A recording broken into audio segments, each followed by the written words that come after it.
The Longview Police Department is facing a federal lawsuit after attorneys Mark Lindquist and Angus Lee allege that officers negligently handled a mental health crisis that ended in the death of Caitlin Smith. On New Year's Day of this year, officers responded to a report from Smith's partner. He reported that she was suicidal and that he was restraining her for her own protection. The attorneys say that when officers arrived, they drew and pointed their guns at her partner until he released her. Then they say that Smith ran into the house and grabbed an unloaded gun, returning to the front of the house. The attorneys say that instead of using less lethal impact weapons, the officers fired their handguns 23 times. The lawsuit alleges that the Longview Police Department failed to properly train officers on mental health crisis situations. Meantime, 25 days after the shooting, police told Fox 12 that the gun that Smith was holding was loaded but not fired.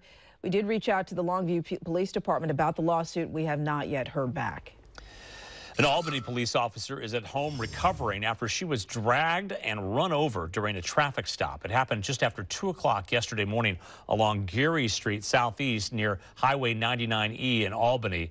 Police say during the stop, the driver, identified now as Durham Mohammed, refused to identify himself.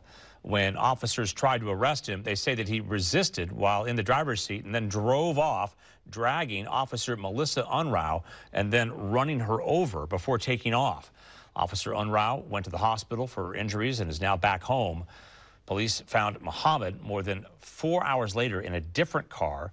He appeared in court today on attempted assault, assaulting a public safety officer, fleeing or attempting to elude a police officer, and other charges.